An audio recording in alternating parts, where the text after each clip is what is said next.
We kind of joked at the hotel yesterday if they had more players coming off the bus because there weren't a ton of guys that made the trip. You know, there's never a more optimistic time for college football fans, college football teams, than the opening of fall camp. Everybody excited to get things going. Both these games today have been blowouts. We got one more coming tonight. Let's hope it's a little more competitive between Franklin and Brock. We're out on the water of Lake Austin, getting a different perspective on the world's best golfers. Coach Pop actually has the best winning percentage out of any of the coaches in the top 5. I think he's only behind really Phil Jackson in terms of the all-time greats. I don't think anyone thought Houston or San Antonio would be contending for a spot, but what the hell happened to the Mavericks? All right, I'm going to bring in our resident baller himself, Victor James, for this discussion. A UConn coronation with a Texas-size assist from an El Paso native. The Huskies' Tristan Newton with a big performance on the game's biggest stage, helping the Huskies to their 5th national championship in program history.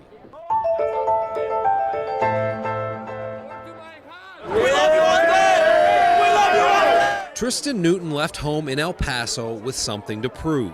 Knowing I should have been at this level since the beginning, it makes it a lot more sweet, but I knew when I got to this level I can make it happen and make my dreams come true, so that's what we did, and it feels great. 4 years later, he returned to his home state with a new team to cut down the nets as a national champion.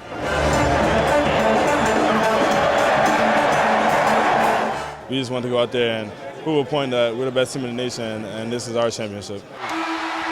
Hurley and the Huskies have their dreams come true. Newton transferred to UConn after 3 years at East Carolina, believing that he could help the Huskies win a title. I envisioned it before I got here, and yeah, pretty much on the phone calls they said we can win a national championship with you, and that's what we did. And he did it in front of countless friends and family who made the trip from El Paso and beyond.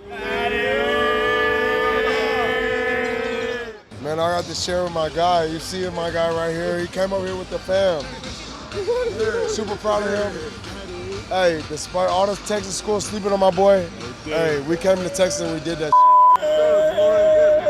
That's Newton's cousin, Green Bay Packers running back Aaron Jones. His older brother, Juwan, was also beaming with pride. That's my guy. I love him to death, bro. It's crazy to see him on this national stage like this. I knew he had it in him the whole time, bro. I believe in him. Like that, ever since he was a little kid. We've been talking about this since we were little. So just to see it come to like real life is crazy to me, bro. Support that he's had throughout his career, a journey that's now at the top of college basketball in his home state. Amazing, jumping up with my teammates, celebrating the guys. I'm a national champion. You can't take that away from me. It might seem like an average April, an average track season, an average spring here at UT. But for one student athlete, it's been a month unlike any other. Perfect. It's a place What's up when you're a gap test? where the pace is always fast. Mentally, I'm strong. I tell myself that prior to even starting the session. But physically, Yusuf Bizimana is running on fumes. Most of these workouts are done when I'm fasting throughout the day. And yeah, it does get challenging. All right, you ready for this? I rely on Allah pushing me through those sessions. I rely on Him to make it easy for me. It's a slower pace for Bizimana during prayers at the mosque near the Texas campus. It's that break in my normal routine that I can just reflect on everything I've done in my life. A pause for Ramadan, Allahu Akbar. the holiest of months in Islam, where Muslims fast from dawn to dusk. And yes, that means water too. Everything here, alhamdulillah, is taken care of for me. Like, I don't even need to lift a finger. I come into the masjid, I come into the mosque, I see all my friends, they're all like, hey, flies here, flies here. Getting a pic before you go. Breaking his fast nightly with the other Muslims in the community, but with a custom meal plan laid out by one of the Longhorns' team nutritionists. We sat down at the beginning of Ramadan and kind of talked through what he was doing, how he was feeling, and how we could work with that and make it a little bit better. Everything that she's done for me is great. She's taking care of my diet. She tells me what time to eat, what to drink, what to put in my body, the proteins I need. Squeezing in the essentials for competition in the few overnight hours that he's not fasting. The whole schedule's completely flipped up. My sleeping pattern is out the window. Everything is upside down right now, but I'm still getting quality work in. That also means moving practice from afternoons to mornings, when he's got higher energy levels, followed by a longer recovery time. Ramadan really shows me how tough I am, strength-wise, mentally, physically. My peers, my training partners, they're like, bro, how do you do what you do? Like, this is not normal. He's got it here. Not a lot of guys do, and I think, it's all on him, his success and his commitment. Coach Pete Watson also works closely with Busy Mana. This year we communicated really well, knocked out his 800 qualifier at Texas Relays, and then we've taken this whole month just to allow him to train, to recover. This time of year, it's more about maintaining than actually gaining anything. I don't want to lose anything. I don't want to deplete or get some reversibility in my training. But if I can stay at fitness where I was before Ramadan and just maintain it towards the end, then I'm in a good place. A good place for his body, an even better place for his soul. Ramadan is just me getting closer to my creator, my maker. Everything I want to be in life is through him, and I just want to please my creator.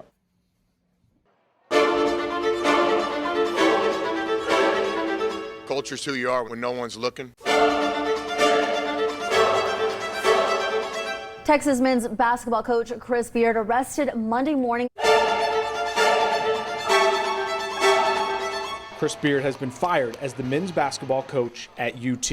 Obviously, there was an initial shock, a surprise, just confusion, not knowing what's going on. Marcus Carr and his teammates were just as stunned as everyone else when Chris Beard was arrested for domestic violence. There's going to be a lot of either distractions or outside noise coming in different forms, and unfortunately, this one just happened to come with our head coach, and we kind of just banded together and said, look, we're still the same team, and we still have the same goals, and nothing's going to change. Going back to that morning, just coming together as a team before we got to shoot around, saying that it's still our team.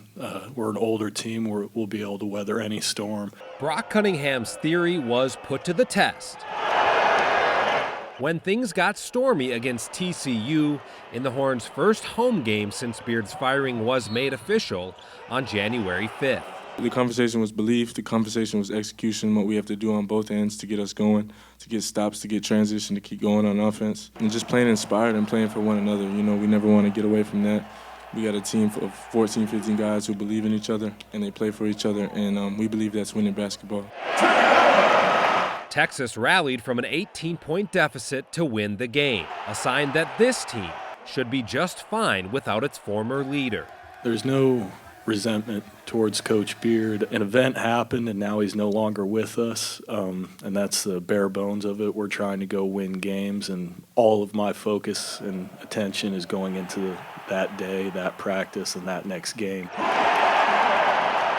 There are things that you're going to go through all the time that you're not going to be prepared for, or you're not ready for, and you have to move forward. We talk all the time about living where your feet are, living in the moment, you know what I mean, and enjoying this day, win this day. And set an example on how to work through the turmoil of the past month.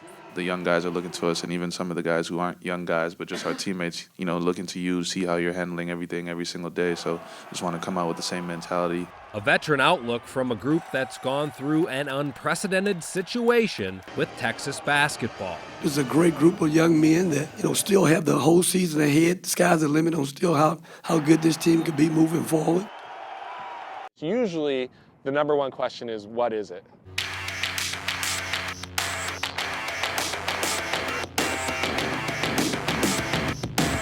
It's an airplane that turns into a jet ski. It's a jet ski that turns into an airplane. Landing an airplane on the water is one of the most thrilling things that you can actually learn to do as a pilot. When the PGA Tour comes to Austin, it becomes one of the coolest places to watch some golf.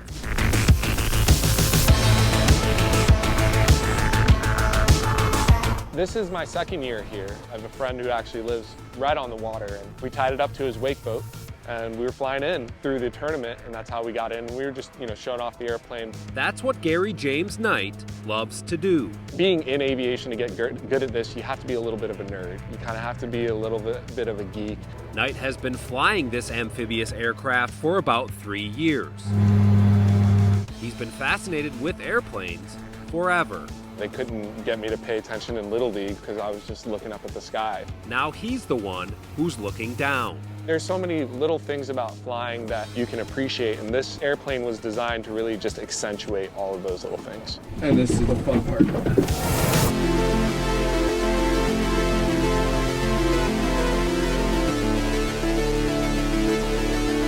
This is an exceptional aircraft right here. I'm not running out of things to do and learn and experience in this airplane. Amphibious aircraft, it has a multitude of applications. The Icon A5 is built out of carbon fiber to keep it lightweight. It's not meant for cross-country travel. It's really all about the experience. Go buzz around, find a sandbar, find a restaurant on the water, find a golf course. Fortunately, I live in a place with some of the best lakes in Texas.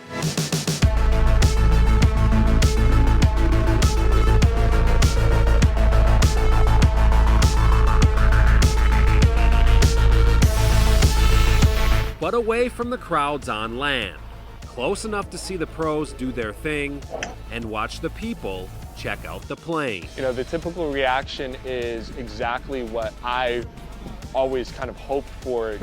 Thanks, man. Being able to put an aviation product in a non-aviation environment and then see people who otherwise wouldn't even care about airplanes all excited about it is something that's incredibly gratifying.